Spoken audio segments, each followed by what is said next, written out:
కామేశ్వరుని గృహమునకు ఈశ్వరిగా, ఆయనకు ఆహ్లాదకారిగా, కామేశ్వరునితో సమానమైన జ్ఞాన ఐశ్వర్యమును ప్రసాదించే శ్రీ మహాకామేశ్వరీ దేవిని వివరించే దివ్య స్తోత్రరాజమైన శ్రీ లలితా త్రిశతి నామార్థములు 89వ భాగము. కామేశ్వర గృహేశ్వరి. కామేశ్వరుని యొక్క గృహమునకు ఈశ్వరి అయిన శ్రీ మహాకామేశ్వరీ దేవిని శ్రీ లలితా త్రిశతి స్తోత్రము కామేశ్వర గృహేశ్వరి అన్న నామముతో కీర్తించింది. ఒక గృహము సక్రమముగా నడవాలన్నా, సుఖ సంతోషములతో నిండి ఉండాలన్నా కూడా ఆ గృహమునకు గృహిణి ఈశ్వరిగా ఉన్నప్పుడే అది సాధ్యపడుతుంది. ఆమెయే గృహములోని వారందరినీ సక్రమమైన పద్ధతిలో చూసుకొనగలుగుతుంది. ఒక సామాన్య గృహిణి ఇంత చేయగలిగితే సాక్షాత్ కామేశ్వరుని యొక్క గృహమునకు ఈశ్వరి అయిన తల్లి ఈ సమస్త విశ్వమును సక్రమమైన రీతిలో నడిపిస్తున్నది అనుటలో ఆశ్చర్యమేమున్నది. కామేశ్వరుని యొక్క గృహమునకు ఈశ్వరిగా ఉండడం అంత తేలికైన విషయము కాదు. పరమేశ్వరుని యొక్క తీరు ఎప్పుడు ఏ విధముగా ఉంటుందో అంచనా వేయడం చాలా కష్టం. కుదిరినంతసేపు ఆయన తపస్సమాధిలోకి వెళ్ళిపోయి ఇతరులతో సంబంధం లేకుండా తనలో తాను రమిస్తూ ఉంటాడు.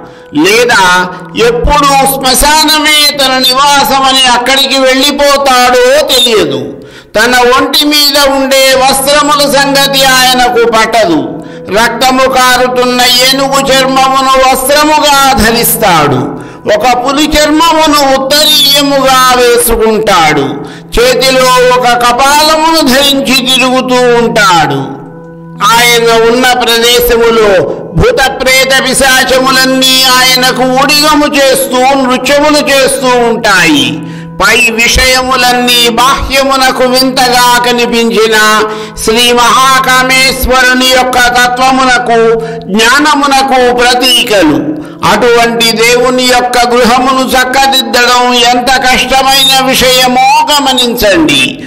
అందువలన శ్రీ మహాకామేశ్వరుని యొక్క సర్వస్వము తానే అయిన శ్రీ మహాకామేశ్వరి పరమేశ్వరుడు అధిష్టానముగా ఉండగా ఆయన తరపున అన్ని కార్యములను తాను చక్కబెడుతూ ఉంటుంది కనుకని శ్రీ లలితా త్రిశతి స్తోత్రము ఆ తల్లిని కామేశ్వర గృహేశ్వరి అన్న నామముతో కీర్తించింది.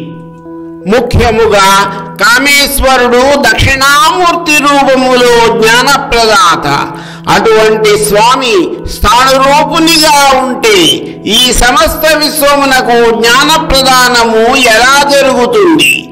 అందువలన తనను ఈశ్వరుని నమ్ముకుని ఆశ్రయించిన వారికి తన జ్ఞానముతో పాటు ఈశ్వర జ్ఞానమును ప్రసాదించే బాధ్యత కూడా కామేశ్వర గృహేశ్వరి అయిన శ్రీమాతయే స్వీకరించినది. గృహిణి గృహముచ్యతే అనగా గృహిణియే గృహము అన్న న్యాయమున కామేశ్వరుడు గృహేశ్వరుడైతే వానిని తన అధిపతిగా కలది జగన్మాత.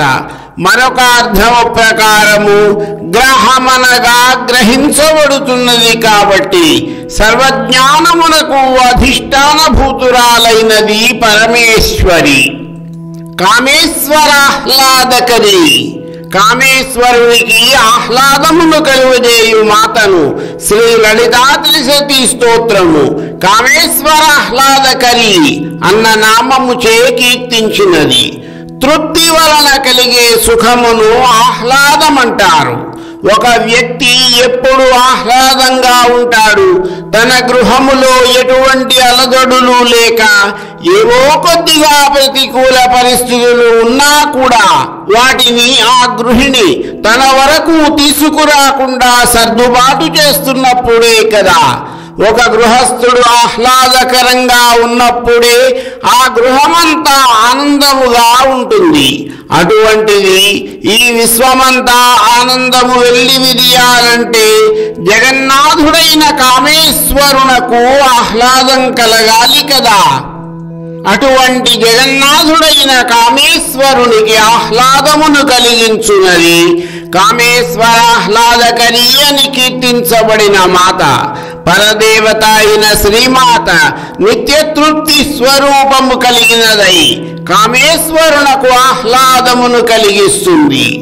ఆమె కామేశ్వరునకు ఎంత ఆహ్లాదమును కలిగిస్తున్నది అన్న విషయమును శ్రీ లలితా సహస్రనామ స్తోత్రము మందస్మిత ప్రభాపూర మజ్జత్కామేశ మానస అన్న నామములో వివరించినది. కామేశ్వరుడు శ్రీమాత యొక్క అడ్డులేని అపరిమితమైన చిరునవ్వు అని నిత్యనూతనమైన కాంతి ప్రవాహములో ఆనందముతో మునుగుతూ తేలుతూ ఉన్నాడు. అందువలన పరమేశ్వరి కామేశ్వరాహ్లాదకరి, కామేశ్వర మనోహరి. శ్రీ మహాకామేశ్వరీ దేవి కామేశ్వరుని యొక్క మనోహరి. మహేశ్వరి అన్న పదమునకు అర్థము గొప్పదైన ఈశ్వరి అనగా నిరుపాధికమైన ఐశ్వర్యము కలది. ఈశ్వరుని యొక్క మహదైశ్వర్యము ఈమెకు కూడా కలది అగుటచే శ్రీమాత భగవతి ఐశ్వర్యస్య సమగ్రస్య వీర్యస్య యశః శ్రియః జ్ఞాన వైరాగ్యయోశ్చ షణాం భగ ఇతి రణ అనగా సమగ్రమైన ఐశ్వర్యము, వీర్యము, యశస్సు, శ్రియము, జ్ఞానము, వైరాగ్యము ఈ ఆరు కూడా భగశబ్దవాచ్యములు. పరమేశ్వరి అయిన మహాకామేశ్వరీ దేవి వీనిని కలిగి ఉన్నది కనుక ఈ తల్లి భగవతి. వీరిద్దరికి భేదము లేకపోవుటచే ఆ తల్లి కామేశ్వర మనోహరి. శ్వేతాశ్వతర ఉపనిషత్తు తమీశ్వరాణం పరమం మహేశ్వరం అనగా ఈశ్వరుడైన వైవస్వత యమాదులకు ఈతడు పరమ మహేశ్వరుడు అని వ్యాఖ్యానించుటచే మహేశ్వరులకు ఈశ్వరి అయినది జగన్మాత. శివుని రూపము వంటి రూపము కలిగి ఈశ్వరుని వలె త్రినేత్రమును ఫలభాగమున చంద్రఖండమును శిరస్సున ధరించి త్రిశూలధారి అయి శివునితో అన్ని విధములుగా సారూప్యము కలిగిన తల్లి కనుక ఆమె కామేశ్వర మనోహరి అని కీర్తించబడినది. సమస్త విశ్వమునకు కామేశ్వరుడు ప్రభువైతే జగన్మాత ప్రభు. మరికొన్ని నామార్థముల వివరణ నా తదుపరి భాగములో.